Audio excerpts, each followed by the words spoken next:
I'm Elizabeth Martin, a 45-year-old marketing manager. My life, though busy and sometimes challenging, has always been fulfilling. I work for a well-established company, and despite the occasional high-pressure situation, I find deep satisfaction in my work. My husband Richard is a kind man at heart, but his priorities have always been a bit skewed. From the beginning of our marriage, he's shown a peculiar devotion to his sister Eleanor and her daughter Sophie. At first, I tried to be understanding. Family is important, after all. But as years went by, I began to feel more like an outsider in my own marriage. Eleanor, Richard's older sister, has been a constant presence in our lives. She's a single mother to Sophie, a lively teenager. Richard often involves them in our plans, sometimes even prioritizing their needs over ours. I've grown used to the last-minute cancellations of our plans because Eleanor needed something. I remember the early days of our marriage when I tried to voice my concerns. Richard would listen, but his actions never changed. I gradually stopped complaining, realizing it was a battle I couldn't win. In a way, I empathized with Richard's sense of obligation. Eleanor had supported him financially during his college years, a fact he often recounted with a mix of gratitude and guilt. Eleanor's story was no fairy tale either. She married young, but soon found herself in a difficult marriage. Her husband, more interested in his career, wanted her to be a stay-at-home mom. When she finally divorced, her financial situation became strained. Richard stepped in as the supportive brother, something I initially admired. But admiration can slowly morph into resentment when the scales are too unbalanced. Our life together was peaceful, yet I often felt alone. Richard's idea of a weekend well spent involved dining out with Eleanor and Sophie, leaving me behind with my thoughts and a quiet house. The turning point came 3 months ago. Richard approached me one evening with a grave look on his face. "Eleanor's getting a divorce," he said, his voice laced with concern. "She's decided to keep custody of Sophie." I knew Eleanor's marriage was rocky, but the news still caught me off guard. Eleanor, with her sharp tongue and haughty attitude, was difficult for me to be around. I recalled our first meeting at Richard's family home, where she had openly mocked my appearance and taste. No one, not even Richard, had come to my defense. Richard's next words were like a punch to the gut. "I'm going to be spending more time at their place," he announced. "Unlike you, Eleanor is delicate. She needs me." His words stung, but I swallowed my pride and simply nodded. Arguing would only push him further into Eleanor's arms. "Take care," I said, forcing a smile as he left. His absence grew more noticeable. Weekends became a solo affair, and even weekdays were spent alone. I'd return from work to an empty, dark home. The loneliness was suffocating. Then, one day, Richard was unexpectedly at home when I arrived, but the atmosphere was anything but welcoming. "You haven't given Eleanor a housewarming gift yet," he accused. "You're getting a bonus soon, right? Buy her something nice, like a designer bag." I was stunned. "Why should I be the one to give a gift? Why don't you do it, Richard?" I asked, trying to keep my voice steady. He became irate, lecturing me on family values and obligations. The conversation left me emotionally drained and deeply hurt. Richard's family seemed to be his only priority, and I was merely an afterthought.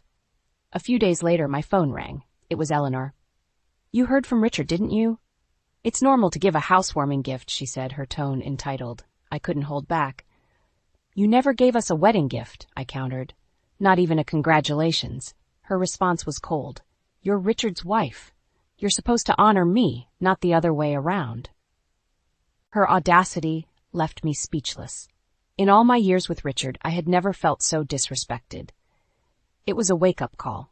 I realized that I deserved better, that I couldn't spend the rest of my life in the shadows of someone else's family.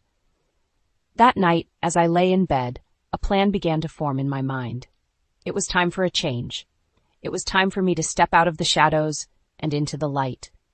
As the sun peeked through the blinds the next morning, I felt a new sense of determination. Over breakfast, Richard, oblivious to my inner turmoil, talked about his plans to help Eleanor move into her new apartment. I listened, nodding where appropriate, but my mind was elsewhere. Later that day at work, I couldn't shake off the feeling of discontent. My job, which had always been a source of pride and joy, now felt like the only aspect of my life where I had any control. I wondered how I had allowed myself to become so marginal in my own marriage. That evening, Richard didn't come home. It wasn't unusual anymore. I sat alone in the living room, the TV chattering in the background, providing a semblance of company. I realized that this emptiness had become my norm, a stark contrast to the lively, love-filled home I had once envisioned. Weeks passed in a similar pattern. Richard's visits home became more sporadic, and when he was home, his mind seemed elsewhere. Our conversations, once filled with shared dreams and laughter, were now reduced to logistical exchanges. One day, I returned home earlier than usual to find Richard waiting for me. He had a strange look in his eyes, a mix of guilt and something else I couldn't quite place. "Elizabeth, there's something I need to tell you," he began hesitantly. My heart raced, anticipating more bad news. Eleanor's divorce has taken a toll on her. She's struggling to cope, and I think we should help her more, he said. I felt a sense of déjà vu, another request to put his sister's needs above our own. "What do you mean by help her more?" I asked, trying to keep my voice calm. Richard took a deep breath. "I think Eleanor and Sophie should move in with us for a while. Our house is bigger, and they need the support." I was speechless. The idea of Eleanor and Sophie, with their entitled attitudes, living in our home was unthinkable. Yet I knew arguing would be futile. Richard had made up his mind, and my opinion seemed irrelevant. That night, I lay awake, staring at the ceiling. The thought of sharing my home with Eleanor and Sophie filled me with dread. It wasn't just about the invasion of my space, it was a symbol of how little my feelings mattered in this marriage. The following week, movers arrived with boxes of Eleanor and Sophie's belongings. I watched as my home transformed into a storage unit for their lives. Each box that entered felt like another piece of my sanctuary being taken away. As the movers left, I sat amidst the clutter, feeling more alone than ever. It was clear that Richard's family would always come first, and I was just a bystander in my own life. It was then that I realized I couldn't live like this anymore. I needed to make a change, for my own sanity and happiness. I had to find the courage to step out of the shadow of Richard's family and reclaim my life. As I pondered my next steps, I knew one thing for sure. I couldn't continue living in a home that no longer felt like mine. I needed to find a place where I could be myself, free from the burden of being the unacknowledged partner in my own marriage. In the days that followed, the atmosphere in our house shifted dramatically. Eleanor and Sophie's presence was overwhelming, their personalities and habits encroaching on every aspect of my once peaceful home. Richard seemed more distant than ever, his attention fully consumed by his sister and niece. I started spending more time at work, often staying late to avoid returning to a house that no longer felt like mine. My colleagues noticed the change in my demeanor, but I brushed off their concerns with a smile and a shrug. Inside, I felt a growing sense of despair. One evening, as I finally mustered the courage to return home, I found Richard waiting for me, a stern look on his face. "Elizabeth, we need to talk," he said, his tone devoid of warmth. My heart sank. "What is it, Richard?" I asked, bracing myself for what was to come. "It's about Eleanor and Sophie," he began. "They're going through a tough time, and I think we need to do more to support them." I felt a flash of anger. "More?" I echoed incredulously. "Richard, they've already taken over our home. What more do you expect from me?" He frowned, his patience wearing thin. "I expect you to be a part of this family, Elizabeth. That means supporting each other, no matter what." I couldn't believe what I was hearing. My role in this family had been reduced to a mere supporter, an afterthought in my own life. "And what about us, Richard? What about our marriage?" I asked, my voice trembling with emotion. He avoided my gaze. "This is important to me, Elizabeth. You need to understand that." The conversation went in circles, with Richard refusing to acknowledge my feelings. It was clear that his loyalty lay with Eleanor and Sophie, and I was just an accessory in his life. That night, I lay awake in bed, a mix of emotions churning inside me. I felt betrayed, neglected, and utterly alone. It was a painful realization, but I knew that my marriage as I had known it was over. The next day, I made a decision. I would no longer be a bystander in my own life. I started searching for a new place to live, a haven where I could rebuild my life on my own terms. It wasn't easy. The thought of leaving the home I had built with Richard was daunting, but the prospect of staying in a loveless marriage was far worse. After several weeks of searching, I found a small apartment in a quiet neighborhood. It was modest, but it was mine. I signed the lease with a mixture of fear and excitement. I didn't tell Richard about my plans. I knew he wouldn't understand, and I no longer cared to seek his approval. I began packing my belongings in secret, each item a reminder of the life I was leaving behind. The day I moved out, Richard was at work. I left him a note, explaining that I needed space and time to think about our future. It was the most difficult thing I had ever done, but as I closed the door to our house for the last time, I felt a weight lift off my shoulders. I was alone, but for the first time in a long time, I felt free. The first few nights in my new apartment were filled with a mix of emotions. The quiet was both unsettling and liberating. I missed the familiarity of my old home, but I relished the freedom of my new space. This small apartment was a blank canvas, a place where I could start painting a new chapter in my life. As I unpacked my belongings, each item evoked a memory, a piece of the life I had shared with Richard. Some brought smiles, others tears.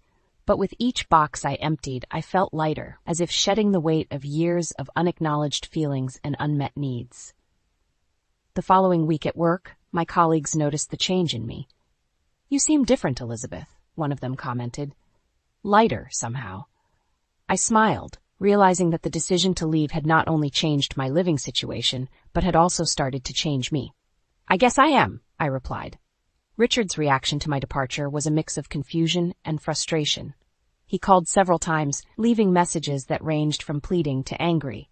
I listened to each one, my resolve strengthening with his every word. One evening he showed up at my office, unannounced. "Elizabeth, we need to talk," he said, his face a picture of bewilderment and concern. I agreed to talk, but on my terms. We met at a nearby cafe, a neutral space where I felt more in control. "Why did you leave?" Richard asked, his voice tinged with disbelief. "I needed space, Richard," I replied calmly. "Space to think, to breathe, to be myself." He struggled to understand, his mind still entangled in the obligations to his sister and niece. "But we're a family," he insisted. "You can't just walk away from that." I shook my head. "A family should be a partnership, Richard. It's about mutual respect and understanding. I haven't felt that in a long time." Our conversation circled, with Richard trying to persuade me to return and me standing firm in my decision. It was clear that we were at an impasse, our paths diverging after years of walking side by side. After we parted ways, I walked back to my apartment, feeling a sense of peace.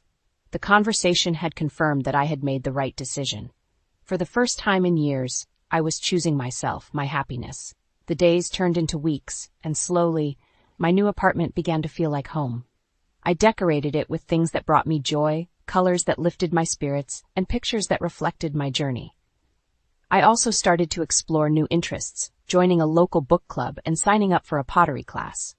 These activities brought new people into my life, people who knew me as Elizabeth, not as Richard's wife. I was rediscovering parts of myself that I had long forgotten or neglected. In this newfound freedom, I also found the courage to reflect on my marriage.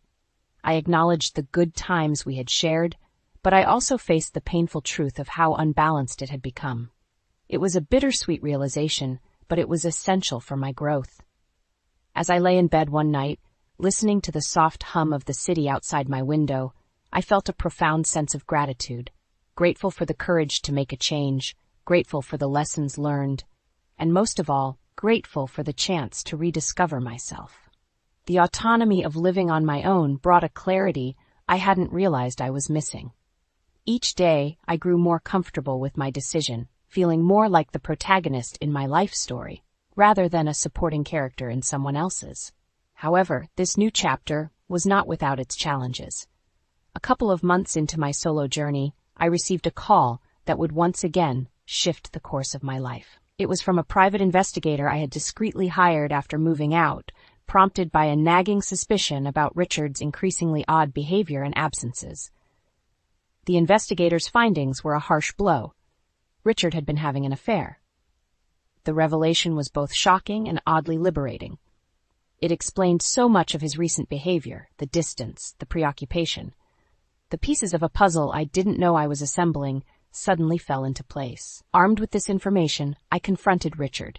He was stunned, unprepared for my newfound assertiveness and the evidence I presented. His apologies and excuses fell on deaf ears. The betrayal was the final nail in the coffin of our marriage. I initiated the divorce proceedings, a process that was both painful and empowering. The legalities were complex, but I navigated them with a newfound resolve, fueled by the desire to close this chapter of my life. Richard's reaction to the divorce ranged from disbelief to anger, and finally, the revelation of his affair had consequences beyond our marriage. It affected his reputation, his relationships with friends and family, and most significantly, his relationship with Eleanor and Sophie. Eleanor and Sophie's reaction to the news was a mixture of shock and denial. They had placed Richard on a pedestal, and the revelation that he was capable of such deception shattered their image of him. As the divorce finalized, I found myself on the other side of a journey I never expected to take. I was now a single woman, with a past that was a mix of fond memories and painful lessons. But more importantly, I was a woman who had found her voice, her strength, and her independence. The settlement from the divorce, including alimony, was fair but hardly a windfall. It was not about the money, it was about the acknowledgement of my worth and the years I had invested in a marriage that ultimately failed me. Post-divorce, Richard's life took a downturn. His affair had not only cost him his marriage, but also his reputation. The ripple effects were evident in his professional life, and soon he left his job. For me, life after divorce was about rediscovery.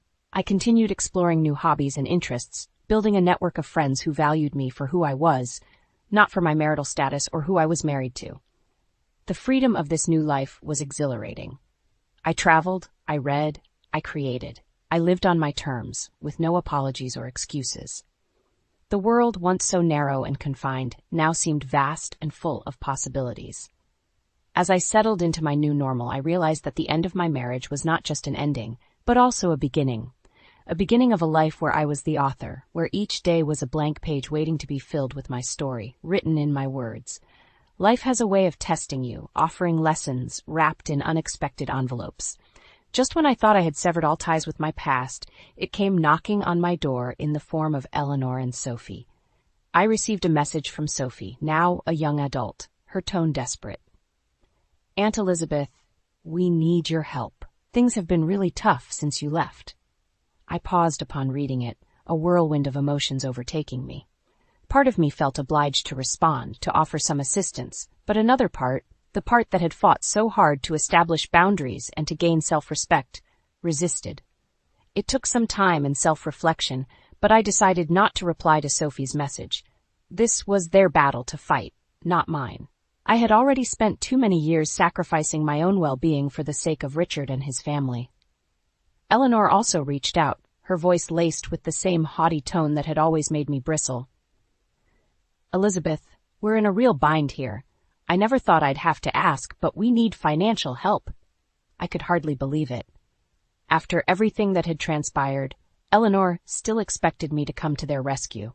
It was a stark reminder of the dynamic that had existed in our relationships for all those years. My decision stood firm. "Eleanor, I wish you and Sophie well, but I cannot help you," I said as calmly as I could. There was silence on the line, followed by a string of accusations and insults, reminiscent of so many past conversations. I ended the call and blocked their numbers, severing the last threads of a bond that had brought me little but pain and diminishment. My heart raced with a mixture of guilt and empowerment, signaling the end of an era. At that moment, I knew I had truly turned a page. I felt a complete detachment from the life I once knew, a life where I was unseen and unheard. That night, as I lay in bed, I considered the full weight of the step I had taken. There was a profound sense of finality in my refusal, a clear line drawn between my past and my present. In the silence of my apartment, I pondered the journey that had led me to this point. There was a haunting loneliness in recognizing that I was now entirely on my own, that the family I had once been part of, for better or worse, was now nothing but a part of my history. Yet, with the loneliness came a powerful realization of my strength and independence. I no longer needed the approval or validation of others to feel worthy. I was my own person, standing on my own ground, guided by my own principles and desires. The next morning I awoke with a newfound sense of peace. I had faced my past head-on, and in doing so, I had found a deeper sense of self. It was a freedom born not just from my new life, but from the recognition of my inner resilience and the courage to uphold my boundaries. The dawn of each new day greeted me with a promise, a whisper of the untold possibilities that lay ahead. My journey, marked by turmoil and triumph, had led me to embrace solitude, not as a burden but as a companion. With each sunrise, I grew more attuned to the rhythms of my own heart, my life now a melody composed of my choices and desires. In the solitude of my new chapter, I sought a friend, a non-judgmental companion to share the quiet moments that bookended my days of self-discovery. The idea of adopting a dog began as a whisper in my mind, a gentle nudge that grew louder with time. One brisk Saturday morning, I walked into the local animal shelter, a sense of mission guiding my steps. The cacophony of barks and whimpers could have been overwhelming, but instead, it felt like a chorus of hope of second chances. My gaze met a pair of soulful brown eyes belonging to a middle-aged beagle mix with an earnest expression. He wagged his tail tentatively, as if unsure of his place in the world, much like I had been. It was a connection that needed no words. I knew he was the one. I named him Max, and together we embarked on the next leg of our journey, both of us seeking love and acceptance in a new beginning. In the company of Max, my home, once a silent space, filled with the soft patter of paws and the comforting presence of another beating heart. Our walks became a meditative ritual, a time to reflect on the path traveled and to revel in the simple joy of being alive, of being free. Looking back, the road I had traveled seemed intricately woven with pain and purpose. I often pondered on the lessons learned, the tears shed, and the laughter echoed in the corridors of time. Above all, I had learned the paramount importance of self-care and independence, the foundations upon which my new life was built. Freedom had been a costly pursuit, both emotionally and financially, but its rewards were immeasurable. I no longer saw myself through the lens of others, but rather through my own understanding of who I was and who I wanted to be. Some nights, Max and I would sit by the window, watching the stars twinkle in the vast canvas of the sky. In those moments of quiet companionship, I realized that while the future was unwritten, I approached it not with trepidation, but with curiosity and a sense of adventure. I had indeed come a long way, from the unacknowledged partner to a woman of resilience and substance.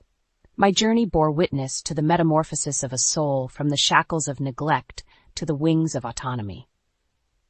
As I pen down these final words, the chapter of my rebirth draws to a close. Yet, the story of Elizabeth Martin is far from over. With Max by my side and a heart open to life's infinite tapestry, I step forward, a weaver of my own destiny.